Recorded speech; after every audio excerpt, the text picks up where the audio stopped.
Olha, as regras sobre prisão aqui no Brasil, nossa, podem parecer um verdadeiro labirinto, não é? Mas o que acontece de verdade quando alguém é detido?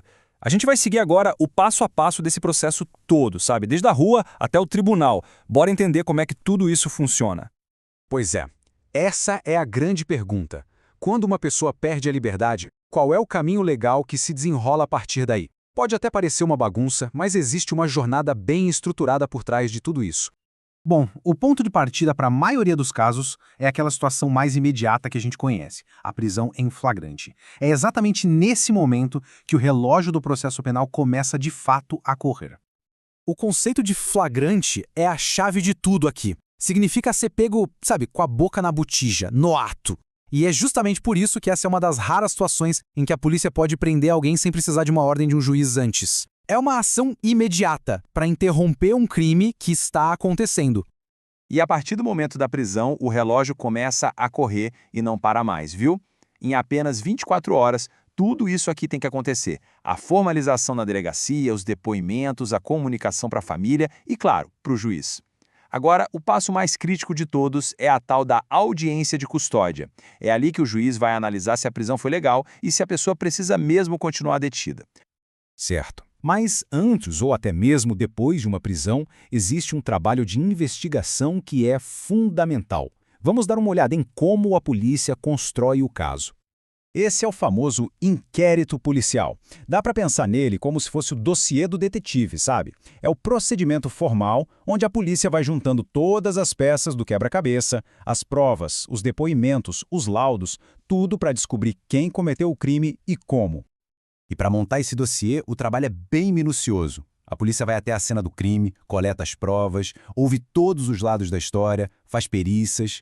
O grande objetivo é juntar todas as peças para entender direitinho o que aconteceu e quem foi o responsável. E essa investigação não pode durar para sempre, não. Existe um prazo, e ele depende de um fator crucial: se o investigado está livre ou não. Se a pessoa está presa, a polícia tem só 10 dias para concluir. Se está solta, 30 dias. A pressão do tempo é bem maior quando alguém está detido. Com o inquérito fechadinho, a gente chega no momento decisivo, a hora em que a investigação da polícia se transforma oficialmente num processo na justiça. A ação penal é tipo o apito inicial do jogo na justiça. É quando a investigação vira uma acusação formal. A partir daqui, o caso sai das mãos da polícia e entra no tribunal, onde um juiz vai decidir o resultado. Basicamente, existem dois caminhos. A regra geral é a ação penal pública. Nela, o Ministério Público, que representa a sociedade, é quem faz a acusação.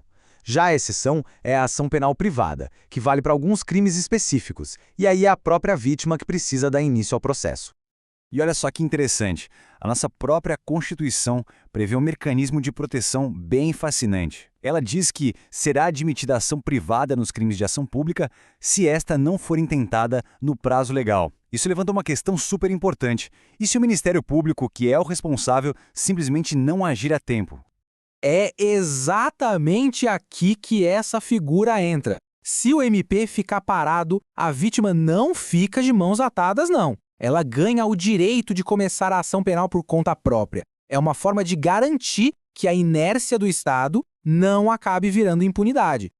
Ok, a gente já viu a prisão em flagrante, mas existe outra forma de prisão que pode acontecer antes mesmo de uma condenação final, e essa é a mais séria de todas, tratada sempre como uma grande exceção. A resposta é sim, mas não de qualquer jeito, claro. A lei previu uma modalidade bem específica para isso, que é a chamada prisão preventiva. A prisão preventiva não é uma antecipação da pena, que fique claro. Ela é uma medida cautelar, ou seja, de precaução. Só pode ser decretada por um juiz e apenas quando for estritamente necessário para proteger o processo ou a sociedade. E um juiz não pode decretar essa prisão por um motivo qualquer. A justificativa precisa ser muito clara. Ou para impedir que a pessoa cometa novos crimes, ou para proteger a investigação, por exemplo, impedindo que testemunhas sejam ameaçadas, ou simplesmente para garantir que ela não vai fugir antes do julgamento final. E este é o ponto crucial. A prisão antes do julgamento é a última opção. A regra é sempre responder ao processo em liberdade.